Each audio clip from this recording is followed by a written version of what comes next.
اعوذ باللہ من الشیطان الرجیم بسم اللہ الرحمن الرحیم الحمد للہ رب العالمین والصلاة والسلام علی محمد وعلی آلہ الطیبین الطاہرین المعصومین واللعنۃ الدائمۃ علی اعدائہم اجمعین اما بعد فقد قال اللہ سبحانہ وتعالی فی کتابہ المجید بسم اللہ الرحمن الرحیم شہر رمضان الذی انزل فیہ القرآن ہدی للناس وبینات من الہدی والفرقان۔ محترم سامعین ناظرین کرام، قرآن مجید کے 28ویں پارے کا خلاصہ آپ کی خدمت میں حاضر ہے۔ قرآن مجید کے 28ویں پارے میں کل 9 سورے شامل ہیں کہ جن میں سے پہلی سورہ مجادلہ ہے کہ جس کی کل 22 آیات ہیں۔ اس سورے کی ابتدائی آیت میں خداوند کریم نے زمانہ جاہلیت کی ایک غلط رسم کے اوپر خط بطلان کھینچا، اور وہ غلط رسم یہ تھی کہ اگر زمانہ جاہلیت میں کوئی شخص اپنی بیوی کو یہ کہہ دے کہ تیری پیٹھ میری ماں کی طرح ہے تو گویا یہ طلاق سمجھی جاتی تھی، اور وہ عورت ہمیشہ کے لیے اس مرد کے اوپر حرام ہو جاتی تھی۔ تو خداوند کریم نے کہا کہ اگر جو ہے وہ کوئی شخص اپنی بیوی کو یہ کہتا ہے کہ تم میری ماں کی طرح ہو یا تمہاری پیٹھ میری ماں کی طرح ہے، تو کسی کے کہنے سے کوئی کسی کی ماں نہیں بن جاتا۔ انسان کی ماں وہی ہے کہ جس نے اس کو جنا ہے۔ اور پھر اس کے بعد خداوند کریم نے اس زہار کو، جس کو فقہی طور پر زہار کہا جاتا ہے، اس کے احکامات کو بیان کیا، اور اس کا جو ہے وہ کفارہ خداوند کریم نے بیان فرمایا کہ اگر کوئی شخص اپنی بیوی کو اس طریقے سے زہار کرے تو اس کا کفارہ یہ ہے کہ یا تو ایک غلام کو آزاد کرائے، اور اگر غلام کو آزاد نہیں کرا سکتا تو 2 مہینے مسلسل روزہ رکھے، اور اگر یہ بھی نہیں کر سکتا تو پھر 60 مسکینوں کو کھانا کھلائے۔ پھر اس کے بعد خداوند کریم نے بیان فرمایا کہ ذلت اور رسوائی جو ہے وہ خدا اور اس کے رسول کے حکم کی مخالفت کرنے میں ہے۔ خداوند کریم ارشاد فرماتا ہے کہ ان الذین یحادون اللہ ورسولہ کبتوا کما کبت الذین من قبلہم وقد انزلنا آیات بینات وللکافرین عذاب مہین، کہ بے شک جو لوگ اللہ اور اس کے رسول کی مخالفت کرتے ہیں وہ ذلیل کیے جائیں گے جیسے ان سے پہلے لوگوں کو بھی ذلیل کیا گیا ہے، اور بے شک ہم واضح آیتیں اتار چکے ہیں، اور کافروں کے لیے تو ذلت اور رسوائی والا عذاب ہے۔ پھر اس کے بعد خداوند کریم نے بیان فرمایا کہ جو کچھ آسمانوں اور زمین میں ہے وہ سب کا سب اللہ کا ہے، اور خدا ہر چیز کا جاننے والا ہے۔ اور پھر منافقین کا تذکرہ ہوا کہ جنہیں سرگوشی کرنے سے روکا گیا اور اسلام کے خلاف سازشیں کرنے سے منع کیا گیا، لیکن وہ پھر بھی آپس میں سرگوشیاں کرتے ہیں، اسلام کے خلاف سازشیں کرتے ہیں، اور اللہ کے رسول کو ان الفاظ میں سلام کرتے ہیں کہ جن الفاظ میں اللہ نے اپنے حبیب کو سلام نہیں کیا، اور خود اپنے دل میں گویا طعنے کے طور پر یا مذاق کے طور پر کہتے ہیں کہ اللہ ہمیں اس جرم میں جو ہے وہ عذاب میں مبتلا کیوں نہیں کرتا، یعنی ہمیں سزا کیوں نہیں دیتا۔ تو پھر اس کے بعد خداوند کریم نے ارشاد فرمایا کہ آیا جہنم کا جو ٹھکانہ ہے کیا وہ ان کے عذاب کے لیے کافی نہیں ہے، اور ان کے جو ہے وہ سزا کے طور پر وہ ٹھکانہ کافی نہیں ہے۔ اس کے بعد صاحبان ایمان کو حکم دیا گیا کہ اگر سرگوشی کریں تو گناہ اور دشمنی اور رسول اللہ کی معصیت سے متعلق جو ہے وہ آپس میں سرگوشی نہ کریں۔ آیت نمبر 9 میں خداوند کریم نے ارشاد فرمایا کہ یا ایھا الذین آمنوا اذا تناجیتم فلا تناجوا بالاثم والعدوان ومعصیت الرسول وتناجوا بالبر والتقوى واتقوا اللہ الذی الیہ تحشرون، کہ اے صاحبان ایمان جب تم آپس میں سرگوشی کرو تو تمہاری سرگوشی ہونی چاہیے وہ گناہ کے متعلق اور سرکشی کے متعلق اور رسول اللہ کی معصیت کے متعلق سرگوشی نہ کرو، بلکہ جو تمہاری سرگوشی ہونی چاہیے وہ نیکی اور تقوی کے متعلق آپس میں سرگوشی کرو، اور اللہ سے ڈرو کہ اسی کی جانب تمہیں دوبارہ اٹھایا جائے گا۔ پھر اس کے بعد خداوند کریم نے بیان فرمایا کہ جو سرگوشی ہے اور کانا پھوسی کی جو عادت ہے یہ شیطان کی جانب سے ہے، تاکہ وہ صاحبان ایمان کو غم میں مبتلا کر سکے۔ اور پھر محفل میں بیٹھنے کا خداوند کریم نے ایک اخلاقی حکم بیان فرمایا کہ یا ایھا الذین آمنوا اذا قیل لکم تفسحوا فی المجالس فافسحوا یفسح اللہ لکم واذا قیل انشزوا فانشزوا یرفع اللہ الذین آمنوا منکم والذین اوتوا العلم درجات واللہ بما تعملون خبیر، کہ اے ایمان والو جب تم سے کہا جائے کہ محفل میں تھوڑی سی جگہ پیدا کر لو، یعنی گشادگی پیدا کر لو، تو محفل میں گشادگی پیدا کر لیا کرو، یعنی مل کے مت بیٹھا کرو، اور جب تم سے کہا جائے کہ تم اٹھ کھڑے جاؤ، یعنی محفل کو برخاست کر دو اور چلے جاؤ اپنے گھروں کو، تو تم محفل برخاست کر دیا کرو، اپنے گھروں کو چلے جایا کرو۔ اور پھر خداوند کریم ارشاد فرماتا ہے کہ جو لوگ تم میں سے ایمان لائے اور جو صاحبان علم ہیں، خداوند کریم نے ان کے درجات کو بلند کر دیا ہے، اور خداوند کریم جو کچھ تم کرتے ہو اس سے باخبر ہے۔ پھر اس کے بعد خداوند کریم نے صاحبان ایمان کو حکم دیا کہ جب بھی رسول اللہ صلی اللہ علیہ وآلہ وسلم سے سرگوشی کا ارادہ کریں تو سرگوشی سے پہلے جو ہے وہ صدقہ دیا کریں۔ فرمایا کہ یا ایھا الذین آمنوا اذا ناجیتم الرسول فقدموا بین یدی نجواکم صدقہ، ذَلِكَ خَيْرٌ لَكُمْ وَأَطْهَرُ فَإِن لَّمْ تَجِدُوا فَإِنَّ اللَّهَ غَفُورٌ رَحِيمٌ کہ اے ایمان والو، جب بھی تم رسول اللہ سے سرگوشی کرنا چاہو تو سرگوشی سے پہلے صدقہ دیا کرو، یہ تمہارے لیے بہتر بھی ہے اور تمہارے لیے پاک و پاکیزہ عمل بھی ہے، اور اگر جو شخص صدقے کے لیے کچھ رقم نہ پائے تو خداوند کریم بخشنے والا بھی ہے اور مہربان بھی ہے۔ یہ قرآن مجید کی واحد آیت ہے کہ جس پر اگر کسی نے عمل کیا ہے تاریخ میں تو وہ واحد ایک ہستی ہے کہ جس کا نام امیر المؤمنین علی ابن ابی طالب علیہ السلام ہے، کہ اس آیت کے نازل ہونے کے بعد مولا کائنات نے جب بھی رسول اللہ سے سرگوشی کی اس سے پہلے صدقہ دیا۔ یہی وجہ ہے کہ پھر خداوند کریم کو اس حکم کو منسوخ کرنا پڑا کہ جب دیکھا کہ یہ حکم جو ہے وہ اصحاب رسول پر گراں گزر رہا ہے تو پھر کہا کہ اگر تم پر یہ حکم گراں گزرتا ہے کہ تم جو ہے وہ ہمارے رسول سے سرگوشی سے پہلے جو ہے وہ صدقہ دو، تو جو ہے وہ ہم نے اس حکم کو تمہارے لیے اٹھا لیا ہے اور خداوند کریم نے تمہاری توبہ کو قبول کیا ہے، پس نماز کو قائم کرو اور زکوٰۃ ادا کرتے رہو۔ پھر خداوند کریم نے صاحبان ایمان میں سے ایک ایسے گروہ کا تذکرہ کیا کہ جو ایک ایسی قوم سے دوستی اور رابطہ رکھنے کے خواہاں تھے اور خواہش رکھتے تھے کہ جن پر اللہ کا غضب نازل ہوا، اور وہ جھوٹی قسمیں کھاتے تھے کہ نہیں ہمارا ان سے کوئی رابطہ نہیں ہے۔ تو خداوند کریم نے فرمایا کہ ہم نے ان کے لیے شدید عذاب تیار کر رکھا ہے۔ گویا یہ منافقین میں سے کچھ لوگ تھے جو چاہتے تھے کہ اسلام لانے کے بعد بھی جو اپنے رشتہ دار ہیں یا جو ان کے رشتہ دار جو ان کے قبیلے والے جو کفار ہیں ان سے مراسم برقرار رکھیں، رابطے برقرار رکھیں، تو خداوند کریم نے کہا کہ ان کے لیے شدید ترین عذاب ہے۔ اور پھر آخری آیت میں خداوند کریم نے ارشاد فرمایا کہ اے حبیب، آپ کسی ایسی قوم کو نہیں پائیں گے کہ جو اللہ اور اللہ کے رسول پر ایمان رکھتی ہو اور اس کے باوجود وہ ایک ایسی قوم سے محبت اور دوستی رکھے کہ جو اللہ اور اللہ کے رسول کو اذیت پہنچاتی ہو۔ فرمایا کہ لا تجد قوما یؤمنون باللہ والیوم الآخر یوادون من حاد اللہ ورسولہ ولو كانوا آباءهم او ابناءهم او اخوانهم او عشیرتهم اولئک کتب فی قلوبهم الایمان وأيدهم بروح منه ويدخلهم جنات تجري من تحتها الأنهار خالدين فيها رضي الله عنهم ورضوا عنه اولئک حزب اللہ الا ان حزب اللہ هم المفلحون کہ اے حبیب، آپ ایسی قوم کو نہیں پائیں گے کہ جو اللہ اور روز آخرت پر ایمان رکھتی ہو، وہ ایسے افراد سے محبت اور دوستی رکھیں کہ جو اللہ اور اللہ کے رسول کے مخالف ہوں، اگرچہ کہ وہ افراد ان کے آبا و اجداد اور ان کے بیٹے اور ان کے بھائی اور ان کے قبیلے والے ہی کیوں نہ ہوں۔ یہی وہ لوگ ہیں کہ جن کے دلوں پر اللہ نے ایمان کو لکھ دیا ہے اور روح قدس کے ذریعے سے ان کی مدد فرمائی ہے، اور خداوند کریم ان کو جو ہے وہ جنت میں داخل کرے گا کہ جس کے نیچے نہریں بہہ رہی ہوں گی، یہ اس میں ہمیشہ ہمیشہ کے لیے رہیں گے۔ اللہ ان سے راضی ہو گیا، یہ بھی اللہ سے راضی ہو گئے،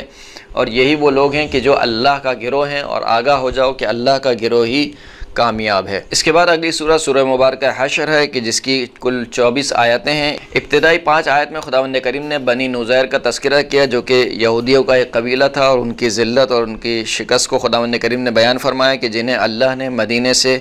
نکال باہر کیا اور انہوں نے رسول اللہ صلی اللہ علیہ وآلہ وسلم کے کیے گئے عہد و پیمان کو توڑا تھا، لہٰذا خداوند کریم نے ان کو مدینے سے نکال باہر کیا۔ اور پھر خداوند کریم نے بیان فرمایا کہ اگر ہم نے ان کے لیے جلا وطنی نہ لکھی ہوتی، یعنی مدینے سے ان کو باہر کر دینا نہ لکھا ہوتا، تو ہم انہیں اسی دن عذاب میں مبتلا کرتے۔ اس کے بعد خداوند کریم نے اس مال غنیمت کا تذکرہ کیا کہ جو بغیر کسی جنگ کے اور بغیر لڑائی کے مسلمانوں کے ہاتھ لگے۔ فرمایا کہ وما آفا اللہ علی رسولہ منہم فما اوجفتم علیہ من خیل ولا رکاب ولکن اللہ یسلط رسلہ علی من یشاء واللہ علی کل شیء قدیر۔ اور کافروں کا جو مال اللہ نے اپنے رسول کے ہاتھ لگایا ہے، جس پر نہ تو تم نے اپنے گھوڑے دوڑائے اور نہ اونٹ، بلکہ اللہ نے اپنے رسول کو جس پر چاہا غالب کر دیا، اور اللہ خداوند کریم جو ہے وہ ہر چیز پر قادر اور قدرت رکھنے والا ہے۔ پھر اس کے بعد خداوند کریم نے ارشاد فرمایا کہ ما آفا اللہ علی رسولہ من اہل القری فللہ وللرسول ولذی القربى والیتامى والمساکین وابن السبیل کی لا یکون دولۃ بین الاغنیاء منکم وما آتاکم الرسول فخذوہ وما نہاکم عنہ فانتہوا واتقوا اللہ ان اللہ شدید العقاب کہ جو مال بھی اللہ نے اپنے رسول کو بغیر لڑائی کے، یعنی کفار سے بغیر لڑائی کے اپنے رسول کے حوالے کر دیا ہے، تو وہ مال پر حق جو ہے وہ اللہ کا ہے، اللہ کے رسول کا ہے، اور جو رسول اللہ کے قرابت دار ہیں ان کا حق ہے۔ اور اس مال میں سے عطا کیا جائے گا یتیموں کو، مسکینوں کو، اور جو سفر میں ناچار ہو جائے اس کو، تاکہ دولت جو ہے وہ صرف امیروں کے پاس نہ رہے بلکہ دولت کی جو ہے وہ ایک منصفانہ یہ اسلامی معاشرے میں تقسیم ہو۔ پھر فرمایا کہ جو کچھ بھی اللہ کا رسول تمہیں دے اسے لے لو، اور جس سے بھی تمہیں روکے اس سے رک جاؤ، اللہ کا تقوی اختیار کرو کہ خداوند کریم جو ہے وہ شدید عقاب دینے والا ہے۔ اور پھر اس کے بعد کی آیت میں خداوند کریم نے مزید ان افراد کا تذکرہ کیا کہ جنہیں اس مال سے یعنی یہ مال جو کہ یہ مال غنیمت جو بغیر کسی لڑائی کے رسول اللہ کے ہاتھ لگا ہے، اس مال سے جن افراد کو دیا جائے گا ان افراد کا خداوند کریم نے تذکرہ کیا۔ اس کے بعد آیت نمبر 11 سے لے کر آیت نمبر 17 تک خداوند کریم نے منافقین کا تذکرہ کیا، جنہوں نے یہودیوں کے ساتھ یہ عہد کیا کہ اگر تمہیں مدینے سے نکالا گیا تو ہم بھی تمہارے ساتھ نکلیں گے، اور اگر تمہارے ساتھ جنگ کی گئی تو ہم بھی تمہاری حمایت میں جنگ کریں گے۔ لیکن یہ منافقین جو ہے وہ انہوں نے یہودیوں کا ساتھ نہیں دیا، اور نتیجے میں یہودیوں کو شکست ہوئی۔ اس کے بعد آیت نمبر 18 میں خداوند کریم نے صاحبان ایمان کو تقوی اختیار کرنے کی دعوت دی اور فرمایا کہ یا ایھا الذین آمنوا اتقوا اللہ ولتنظر نفس ما قدمت لغد واتقوا اللہ ان اللہ خبیر بما تعملون، کہ اے صاحبان ایمان اللہ کا تقوی اختیار کرو، اور ہر نفس کو یہ دیکھنا چاہیے کہ وہ اپنے کل کے لیے کیا بھیج رہا ہے، اور اللہ کا تقوی اختیار کرو کہ خداوند کریم جو کچھ تم کرتے ہو اس سے باخبر ہے۔ اس کے بعد خداوند کریم نے قرآن مجید کی عظمت کو بیان کرتے ہوئے ارشاد فرمایا کہ لو انزلنا هذا القرآن على جبل لرأيته خاشعا متصدعا من خشية الله وتلك الامثال نضربها للناس لعلهم يتفكرون، کہ اگر ہم اس قرآن کو کسی پہاڑ پر نازل کرتے تو تم دیکھتے کہ وہ پہاڑ خشیت کے مارے، اللہ سے خشیت اور اللہ کے خوف کے مارے وہ پہاڑ چورا چورا ہو جاتا۔ اور یہ وہ مثالیں ہیں جو خداوند کریم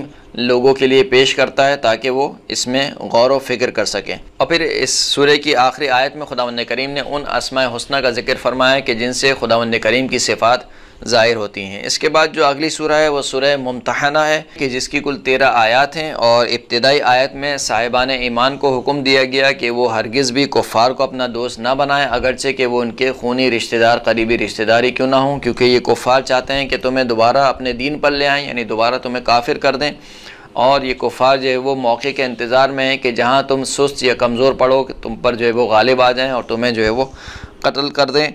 اور تم پر دست درازی اور زبان درازی کریں۔ اس کے بعد خداوند کریم نے ارشاد فرمایا کہ ان کفار سے دوستی رکھنے میں کوئی حرج نہیں ہے کہ جو اسلام سے دشمنی نہ رکھتے ہوں اور جو اسلام سے دشمنی کا اظہار نہ کرتے ہوں۔ فرمایا کہ لا ینہاکم اللہ عن الذین لم یقاتلوکم فی الدین ولم یخرجوکم من دیارکم ان تبروہم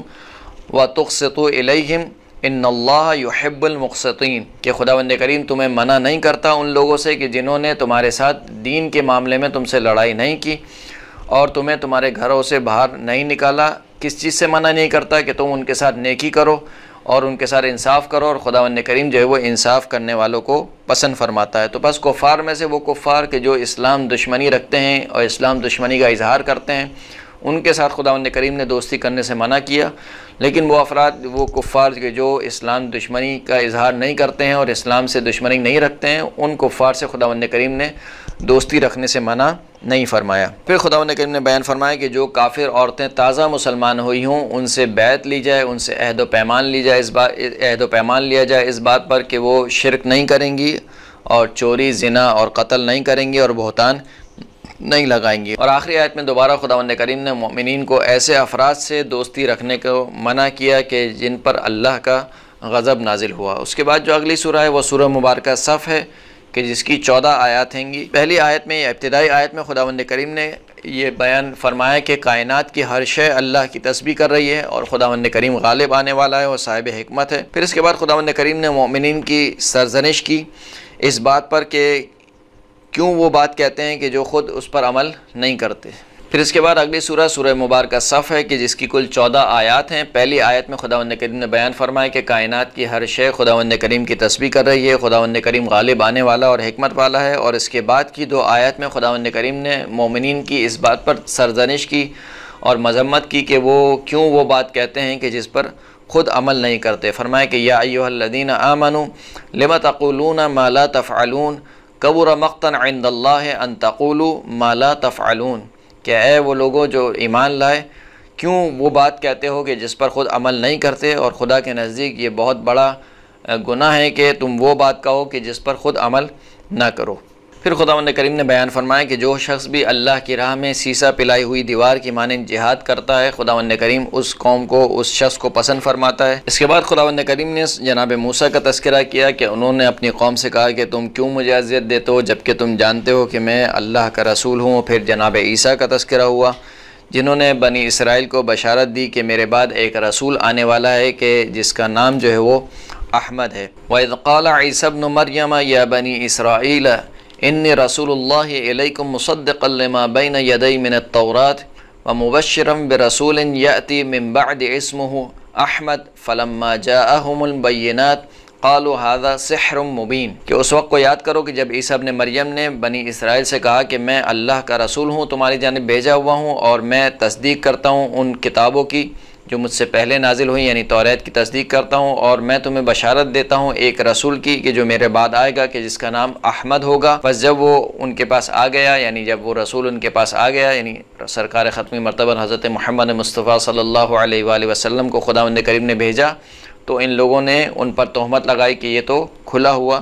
جادو ہے۔ اور پھر خداوند کریم نے بیان فرمایا کہ نور خدا جو ہے وہ تمام ہو کر رہے گا، اگرچہ کافروں پر یہ بات کتنی ہی گراں کیوں نہ گزرے ہو۔ یریدون لیطفئوا نور اللہ بافواہہم واللہ متم نورہ ولو کرہ الکافرون، کہ یہ کافر یہ چاہتے ہیں کہ اللہ کے نور کو اپنی پھونکوں سے بجھا دیں، جبکہ خداوند کریم جو ہے وہ اپنے نور کو تمام کر کے رہے گا، اگرچہ کہ یہ بات کافروں پر کتنی ہی گراں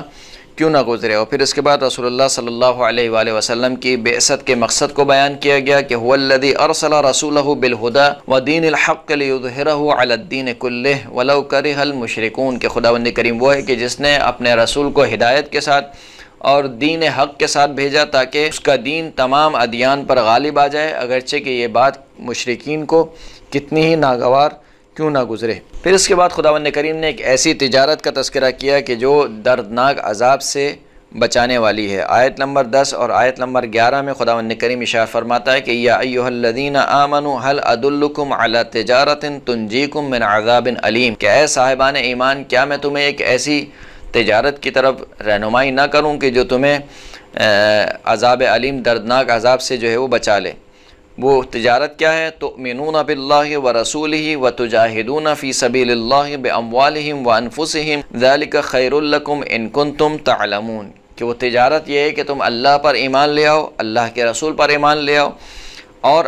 اللہ کی راہ میں اپنے اموال سے اور اپنے جانوں سے اللہ کی راہ میں جہاد کرو، یہ تمہارے لیے بہتر ہے اگر تم جانو۔ اور پھر آخری آیت میں خداوند کریم نے صاحبان ایمان کو حکم دیا کہ تم اللہ کے مددگار بن جاؤ، کہ جس طریقے سے حضرت عیسیٰ نے اپنے حوارین سے کہا تھا کہ تم میں سے کون ہے کہ جو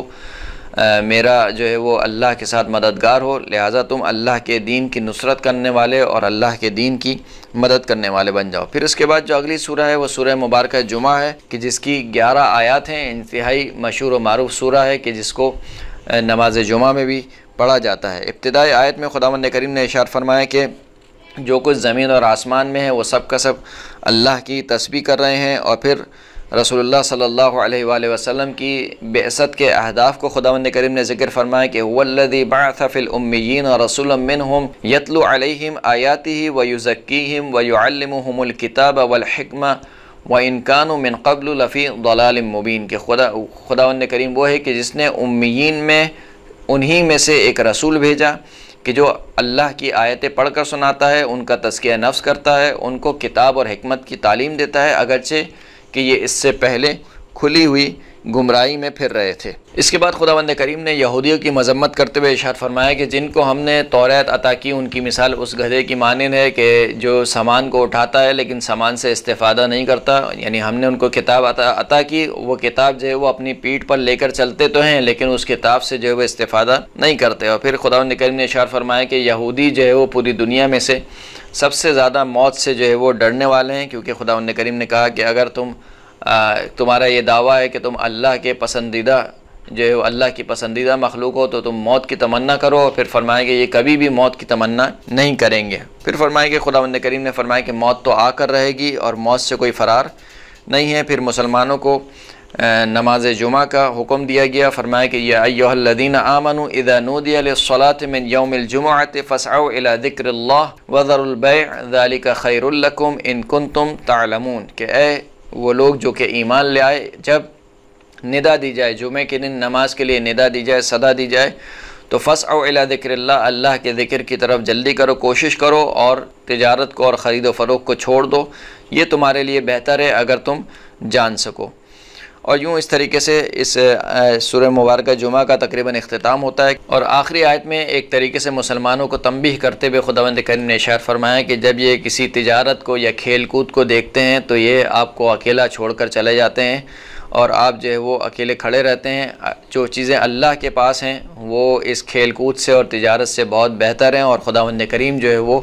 بہترین رزق دینے والا ہے۔ اس کے بعد اگلا سورہ سورہ مبارکہ منافقون ہے کہ جس کی کل 11 آیات ہیں۔ ابتدائی آیت میں خداوند کریم نے منافقین کا تذکرہ کرتے ہوئے ارشاد فرمایا کہ یہ جو منافقین ہیں وہ جھوٹی گواہی دیتے ہیں کہ ہم اللہ پر ایمان لائے اور اللہ کے رسول پر ایمان لائے، جبکہ خداوند کریم کہتا ہے کہ یہ منافقین جو ہے وہ جھوٹ بولتے ہیں اور اللہ گواہی دیتا ہے کہ آپ اللہ کے رسول ہیں۔ اور پھر خداوند کریم بیان فرماتا ہے کہ اللہ نے ان منافقین کے دلوں پر مہر لگاتی ہے، اور پھر خداوند کریم نے بیان فرمایا کہ اللہ نے منافقین کے دلوں پر مہر لگاتی ہے، اگرچہ کہ ان کا ظاہر جو ہے وہ بہت خوشنما ہوتا ہے، اور جب انہیں بلایا جاتا ہے کہ آؤ اللہ کا رسول تمہارے لیے استغفار کرے تو یہ منہ موڑ لیتے ہیں، راہ خدا میں انفاق کرنے سے روکتے ہیں۔ اور یہ وہ لوگ ہیں جو کہتے ہیں کہ جب ہم مدینے میں واپس لوٹیں گے تو اس مدینے میں سے جو ہے وہ جو عزت والے لوگ ہیں وہ پست ترین لوگوں کو جو ہے باہر نکال کریں گے۔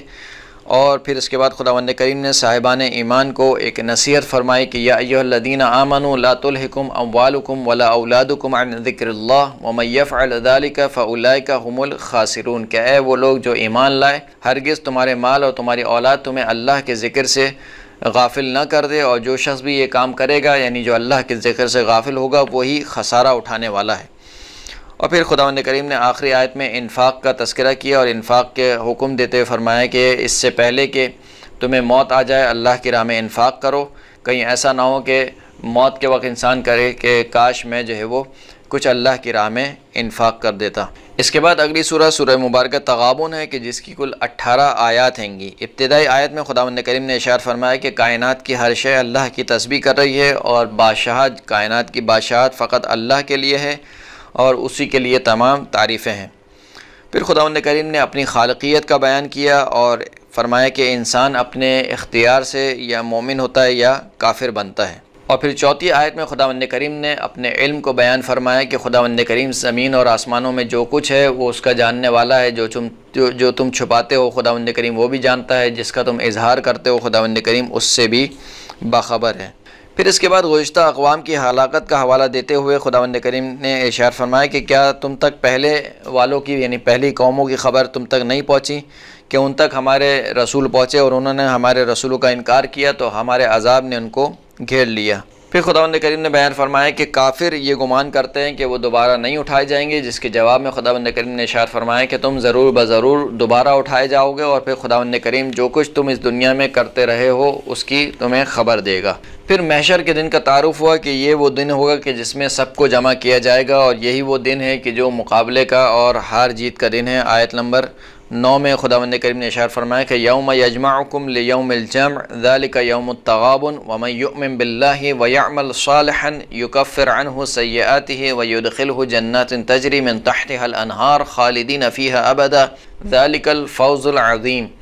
کہ اس دن کو یاد کرو جس دن تم سب کو جمع کیا جائے گا جمع ہونے والے دن کے لیے، اور یہی مقابلے کا اور ہار جیت کا دن ہوگا۔ بس جو شخص بھی اللہ پر ایمان لائے گا اور ہمارے صالح کو انجام دے گا ہم اس کے گناہوں کو بخش دیں گے اور اس کو ایسی جنت میں داخل کریں گے کہ جس کے نیچے نہریں بہہ رہی ہوں گی، اور وہ اس میں ہمیشہ ہمیشہ کے لیے رہیں گے، اور یہ بہت بڑی کامیابی ہے۔ پھر خداوند کریم نے بیان فرمایا کہ ہر مصیبت اللہ کے اذن سے انسان تک پہنچتی ہے، اور جو بھی اللہ پر ایمان لاتا ہے اللہ اس کے دل کی ہدایت کرتا رہتا ہے۔ اس کے بعد خداوند کریم نے صاحبان ایمان کو حکم دیا کہ وہ اللہ اور اللہ کے رسول کی اطاعت کریں، اور خبردار اس اطاعت میں کوئی رشتہ داری جو ہے وہ آڑے نہ آ پائے، یہاں تک کہ تمہاری زوجات اور تمہاری اولاد بھی تمہارے دشمن بن سکتے ہیں اگر وہ اللہ اور اللہ کے رسول کی اطاعت میں آڑے آ رہے ہوں، تو پس خبردار رہنا، یعنی اللہ اور اللہ کے رسول کی اطاعت میں کوئی رشتہ داری اگرچہ کہ وہ قریب ترین رشتہ داری کیوں نہ ہو، وہ اللہ اور اللہ کے رسول کی اطاعت میں آڑے نہیں آنی چاہیے۔ پھر اس کے بعد خداوند کریم نے بیان فرمایا کہ مال اور اولاد جو ہے وہ سامان آزمائش ہے، ان چیزوں کے ذریعے سے اللہ نے تم کو آزمایا ہے، بس ہر ممکن حد تک اللہ کا تقوی اختیار کرو اور اللہ کی باتوں کو سنو اور اس کی اطاعت کرو اور اللہ کی راہ میں انفاق کرو۔ اور پھر دوبارہ انفاق کرنے کو تشبیہ دی گئی قرض دینے سے گئی۔ جو شخص بھی اللہ کی راہ میں انفاق کرتا ہے گویا وہ اللہ کو قرض دیتا ہے۔ اس کے بعد جو اگلی سورہ ہے وہ سورہ مبارکہ طلاق ہے کہ جس کی کل 12 آیات ہیں۔ ابتدائی آیت میں خداوند کریم نے طلاق کے فقہی اور اخلاقی احکام کو بیان فرمایا کہ پاکی کی حالت میں طلاق دو، طلاق کی عدت کو شمار کرو، یعنی عدت کے دنوں کو شمار کرو، اور عدت کے دوران جو ہے وہ اپنی بیویوں کو گھر سے نہ نکالو مگر یہ کہ وہ واضح اور روشن بدفعلی کی مرتکب ہو جائیں۔ اور پھر فرمایا کہ جب عدت پوری ہو جائے تو یا تو اچھے انداز سے اپنی بیویوں سے جدا ہو جاؤ یا پھر اچھے انداز سے اپنی بیویوں کو دوبارہ اپنا لو۔ اور پھر اس کے بعد ان عورتوں کی طلاق کی عدت بیان ہوئی کہ جنہیں حیض نہ آتا ہو یا جو حاملہ ہوں۔ اور پھر خداوند کریم نے بیان فرمایا کہ جو بھی تقوی اختیار کرے گا اللہ اسے ایسی جگہ سے رزق دے گا کہ وہ گمان بھی نہیں کر پائے گا۔ اور پھر خداوند کریم نے بیان فرمایا کہ عدت کے دوران بھی بیوی کو رہنے کی جگہ دو اور بیوی کو جو نفقہ ہے، جو نان نفقہ ہے، وہ بھی اس کو دیتے رہو، اور یہ دونوں یعنی بیوی کو رہنے کے لیے گھر دینا یا جو بھی جگہ مہیا کرنا اور اس کا نان نفقہ دینا، یہ عدت کے دوران بھی شوہر کی ذمہ داری ہے۔ پھر اس کے بعد خداوند کریم نے بیان فرمایا کہ کتنی بستیاں ہم نے اس لیے اجاڑ دیں کہ وہ اللہ اور اللہ کے رسول کی اطاعت سے بغاوت کرتی تھیں۔ پھر اس کے بعد رسول اللہ صلی اللہ علیہ وآلہ وسلم کی رسالت کا مقصد بیان ہوا، اور وہ مقصد یہ کہ یہ ہماری آیتیں تمہیں پڑھ کر سنائے، اور تاکہ مومنین کو جنہوں نے اعمال صالح انجام دیے ہوں انہیں تاریکیوں سے نکال کر نور کی طرف لے آئے۔ اور آخری آیت میں خداوند کریم نے اپنی قدرت کو بیان فرمایا۔ پہلی آیت میں خداوند کریم نے اپنے حبیب سے ارشاد فرمایا کہ اے نبی، آپ اپنی زوجہ کی خوشی کی خاطر وہ چیزیں اپنے اوپر کیوں حرام کر رہے ہیں کہ جو اللہ نے آپ کے لیے حلال قرار دی ہیں۔ اور پھر رسول اللہ کی ان زوجہ کا تذکرہ ہوا کہ جنہوں نے رسول اللہ کے راز کو فاش کیا، اور اللہ نے وحی کے ذریعے سے اپنے رسول کو بتا دیا کہ کن دو زوجہ نے رسول اللہ کے راز کو فاش کیا، اور جن دو بیویوں نے رسول اللہ کے راز کو فاش کیا تھا ان کے بارے میں خداوند کریم نے ارشاد فرمایا کہ ان تتوبا الی اللہ فقد صغت قلوبکما وان تظاہرا علیہ فان اللہ هو مولاه وجبرائیل وصالح المؤمنین۔ رسول اللہ کی ان دو بیویوں کو خداوند کریم نے مخاطب کرتے ہوئے ارشاد فرمایا، جن دو بیویوں نے راز کو فاش کیا تھا، فرمایا کہ اگر تم دونوں توبہ کرو اللہ کی جانب کہ تمہارے دل جو ہے وہ منحرف ہو چکے ہیں، یعنی حق سے پھر چکے ہیں، اور اگر تم ہمارے حبیب پر چڑھائی کرنے آؤ، یعنی توبہ کے بدلے اگر تم ہمارے حبیب کی مخالفت کرنا چاہو، تو یاد رکھو کہ خداوند کریم اپنے حبیب کا سرپرست ہے، مولا ہے، اور جبرائیل اور صالح مومنین اور ملائکہ ہمارے حبیب کے جو ہے وہ مددگار ہیں۔ اور پھر ارشاد ہوا کہ عسى ربه ان طلقكن ان يبدله ازواجا غيرا منكن مسلمات مؤمنات قانتات طائبات عابدات سائحات طیبات وابکارا، کہ قریب ہے کہ خداوند کریم اگر ہمارا حبیب تمہیں طلاق دے دے تو خداوند کریم اپنے حبیب کے لیے تم سے بہتر زوجہ کا انتخاب کرے، جو کہ صاحبان ایمان ہوں، مسلمان ہوں، اپنے رسول کی اطاعت کرنے والی ہوں، توبہ کرنے والی ہوں، عبادت کرنے والی ہوں، اور جو ہے وہ شوہردار ہوں، یعنی پہلے شوہر رکھ چکی ہوں رسول خدا کے شادی سے پہلے، اگرچہ کہ شوہر رکھ چکی ہوں، یا جو ہے وہ باکرہ ہوں، یعنی ان کی پہلے شادی نہ ہوئی ہو۔ پھر اس کے بعد خداوند کریم نے صاحبان ایمان کو حکم دیا کہ وہ اپنے آپ کو اور اپنے گھر والوں کو آتش جہنم سے بچائیں، کہ جس آتش جہنم کا جو ایندھن ہے وہ لوگ اور پتھر ہوں گے۔ اور پھر خداوند کریم نے قیامت کے دن کا تذکرہ کرتے ہوئے ارشاد فرمایا کہ آج کے دن جو ہے وہ کفار کی معذرت کوئی فائدہ نہیں پہنچائے گی۔ اور پھر صاحبان ایمان کو حکم دیا کہ وہ اللہ کی بارگاہ میں خالص توبہ کریں۔ ارشاد ہوا یا ایھا الذین آمنوا توبوا الی اللہ توبۃ نصوحا عسى ربکم ان یکفر عنکم سیئاتکم وَيُدْخِلَكُمْ جَنَّاتٍ تَجْرِي مِنْ تَحْتِهَا الْأَنْهَارُ يَوْمَ لَا يُخْزِي اللَّهُ النَّبِيَّ وَالَّذِينَ آمَنُوا مَعَهُ نُورُهُمْ يَسْعَى بَيْنَ أَيْدِيهِمْ وَبِأَيْمَانِهِمْ يَقُولُونَ رَبَّنَا اتمم لنا نورنا واغفر لنا انک علی کل شیء قدیر، کہ اے وہ لوگ جو ایمان لائے اللہ کی بارگاہ میں خالص توبہ کرو کہ قریب ہے کہ تمہارا پروردگار تمہارے گناہوں کو بخش دے اور تمہیں ایسی جنت میں داخل کرے کہ جس کے نیچے نہریں بہتی ہیں۔ اور وہ دن ہوگا کہ جس دن اللہ اپنے نبی کو اور وہ لوگ جو ایمان لائے ان لوگوں کو رسوا نہیں کرے گا، اور صاحبان ایمان کا نور جو ہے وہ ان کے آگے اور ان کے دائیں جانب سے جو ہے وہ ان کے آگے آگے ہوگا، اور وہ کہہ رہے ہوں گے کہ پروردگار ہمارے نور کو ہمارے لیے تمام کر دے، ہمارے گناہوں کو بخش دے، کہ بے تحقیق تو ہی ہر چیز پر قادر ہے۔ اس کے بعد خداوند کریم نے کفار اور منافقین سے جہاد کرنے کا حکم دیا، اور پھر خداوند کریم نے دو عورتوں کی مثال پیش کی کہ جو دو نبیوں کی بیویاں تھیں، ایک حضرت نوح علیہ السلام کی بیوی اور ایک حضرت لوط علیہ السلام کی بیوی، کہ دونوں نے خیانت کی۔ تو خداوند کریم نے ہمارے نبی کی خداوند کریم نے بیان فرمایا کہ اگرچہ کہ یہ دونوں عورتیں ہمارے نبی کی بیوی تھیں، لیکن اس کے باوجود جب ہماری مخالفت کی، ہمارے نبی کی مخالفت کی، تو ہم نے ان کو اپنے عذاب میں گھیر لیا۔ اور پھر اس کے بعد اس کی اگلی آیت میں خداوند کریم نے دو اور عورتوں کی مثال دی کہ جن میں سے ایک عورت فرعون کی زوجہ یعنی جناب آسیہ تھیں، کہ اگرچہ کہ وہ فرعون کی بیوی تھیں لیکن چونکہ صاحبان ایمان تھیں تو خداوند کریم نے ان کو جو ہے وہ جنت سے نوازا اور جنت کی نعمتوں سے نوازا۔ اور دوسری مثال جناب مریم کی تھی۔ تو اس طریقے سے یہ پارہ اپنے اختتام کو پہنچتا ہے۔ وآخر الدعوانا ان الحمد للہ رب العالمین۔